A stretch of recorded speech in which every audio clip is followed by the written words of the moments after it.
ಎಲ್ಲರಿಗೂ ನಮಸ್ಕಾರ. ನಾನು ಶಂಕರ್ ಭಟ್. ನನ್ನ ಹೊಸ ಯೂಟ್ಯೂಬ್ ಚಾನಲ್ ಹೋರಾಟದ ಅಮೃತ.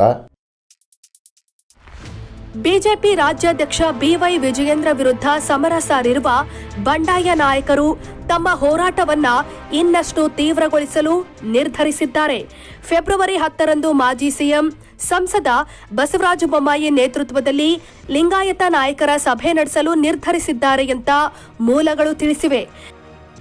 ದೆಹಲಿಯಲ್ಲಿ ಬೀಡು ಬಿಟ್ಟಿರುವ ಶಾಸಕ ಬಸನಗೌಡ ಪಾಟೀಲ್ ಯತ್ನಾಳ್, ರಮೇಶ್ ಜಾರಕಿಹೊಳಿ, ಮಾಜಿ ಸಂಸದ ಜಿಎಂ ಸಿದ್ದೇಶ್ವರ್, ಕುಮಾರ್ ಬಂಗಾರಪ್ಪ ಸೇರಿದಂತೆ ಹಲವು ನಾಯಕರು ಕರ್ನಾಟಕ ಭವನದಲ್ಲಿ ಸಂಸದ ಬಸವರಾಜ ಬೊಮ್ಮಾಯಿ ಜೊತೆಗೆ ಸಭೆ ನಡೆಸಿದ್ದಾರೆ.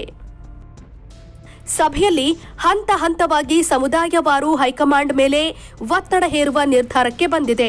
ಒಬಿಸಿ ಹಾಗೂ ದಲಿತ ನಾಯಕರು ಈಗಾಗಲೇ ವರಿಷ್ಠರನ್ನ ಭೇಟಿ ಮಾಡಿದ್ದು, ಈಗ ಲಿಂಗಾಯತ ಸಮುದಾಯ ಪ್ರತಿನಿಧಿಸುವ ನಾಯಕರಿಂದ ಹೈಕಮಾಂಡ್ ನಾಯಕರನ್ನ ಭೇಟಿ ಮಾಡುವ ನಿರ್ಧಾರಕ್ಕೆ ಬಂದಿದ್ದಾರೆ ಎನ್ನಲಾಗಿದೆ.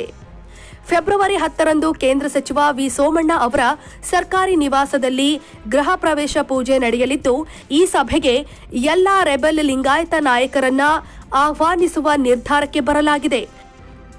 ಅಂದು ಪೂಜೆಯ ನೆಪದಲ್ಲಿ ಎಲ್ಲಾ ನಾಯಕರು ಜೊತೆಯಾಗಿ ಸಭೆ ನಡೆಸಿ ಬಿವೈ ವಿಜಯೇಂದ್ರ ಅವರನ್ನ ಪದಚ್ಯುತಿಗೊಳಿಸಲು ಹೈಕಮಾಂಡ್ ಮೇಲೆ ಒತ್ತಡ ಹೇರುವ ಬಗ್ಗೆ ನಿರ್ಧರಿಸಲಾಗುತ್ತೆ ಅಂತ ಹೇಳಲಾಗುತ್ತಿದೆ. ಸಭೆ ಬಳಿಕ ಮಾತನಾಡಿದ ಮಾಜಿ ಸಂಸದ ಜಿಎಂ ಸಿದ್ದೇಶ್ವರ್, ಫೆಬ್ರವರಿ 10ರ ನಂತರ ಶುಭ ಸುದ್ದಿ ಸಿಗಲಿದೆ. ಹೈಕಮಾಂಡ್ ಒಳ್ಳೆಯ ನಿರ್ಧಾರ ತೆಗೆದುಕೊಳ್ಳಲಿದೆ ಅಂತ ಸಭೆಯ ಬಗ್ಗೆ ಪರೋಕ್ಷವಾಗಿ ಮಾಹಿತಿ ಹಂಚಿಕೊಂಡರು. ಫೆಬ್ರವರಿ 10ರ ಬಳಿಕ ಶುಭ ಸುದ್ದಿ ಅಂತ ರಮೇಶ್ ಜಾರಕಿಹೊಳಿ ಕೂಡ ಧ್ವನಿಗೂಡಿಸಿದರು.